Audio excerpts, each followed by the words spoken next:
And it came to pass in the 4th year of King Darius that the word of Jehovah came to Zechariah in the 4th day of the 9th month, even in Chislev, when they had sent to the house of God Sherazar and Regem-melech and their people to pray before Jehovah, and to speak to the priests which were in the house of Jehovah of hosts, and to the prophets, saying, Should I weep in the 5th month, separating myself as I have done this so many years? Then came the word of Jehovah of hosts to me, saying, Speak to all the people of the land and to the priests, saying, When you fasted and mourned in the 5th and 7th month, even those 70 years, did you at all fast to me, even to me? And when you did eat and when you did drink, did not you eat for yourself and drink for yourself?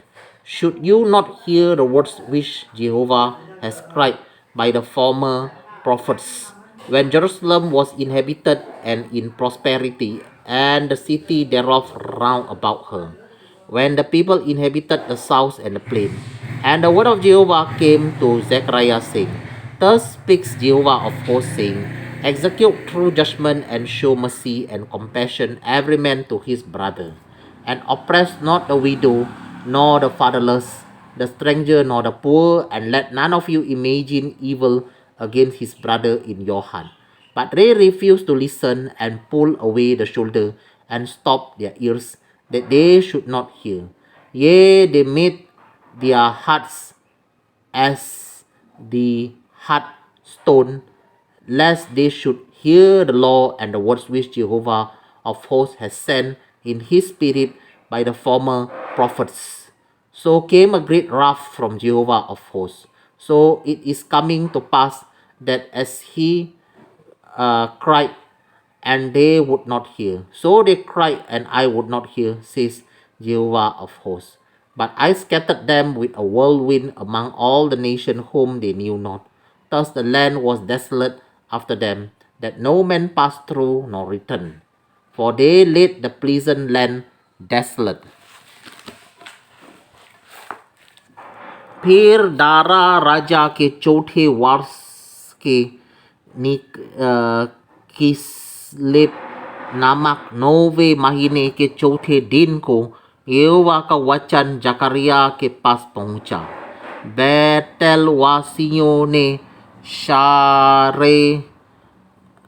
शारेसेर और रेगेस-मेलेक को इसलिए भेजा था कि यहोवा से विनती करे, और सेनाओं के यहोवा के भवन के याजकों से और भविष्यद्वक्ताओं से भी ये पूछे, क्या हमें उपवास करके रोना चाहिए, जैसे कि कितने वर्षों से हम 5वें महीने में करते आए हैं?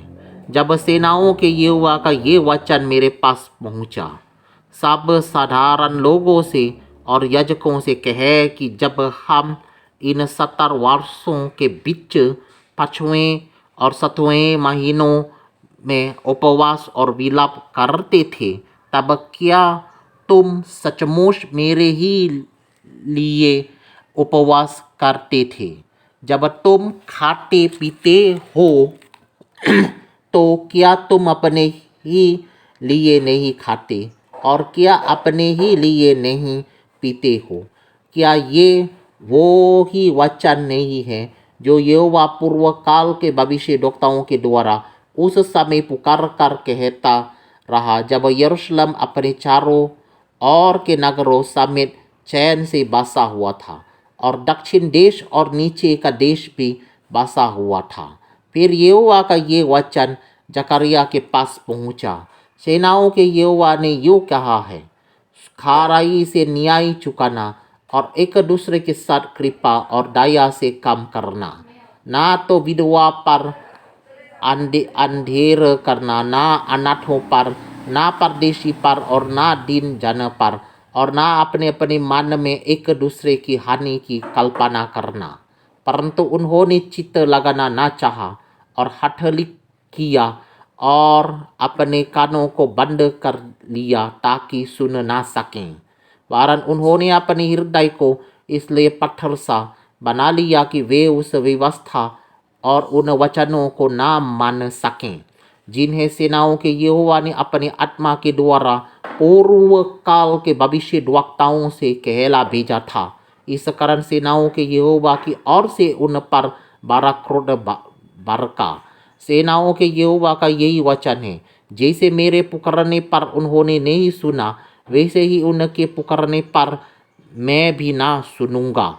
वरन मैं उन्हें उन सब जातियों के बीच जिन्हें वे नहीं जानते आंधी के द्वारा तितर बितर कर दूंगा और उनका देश उनके पीछे ऐसा उजाड़ पड़ा रहेगा कि उसमें किसी का आना जाना ना होगा। इसी प्रकार से उन्होंने मनोहर देश को उजाड़ दिया। ऑलराइट।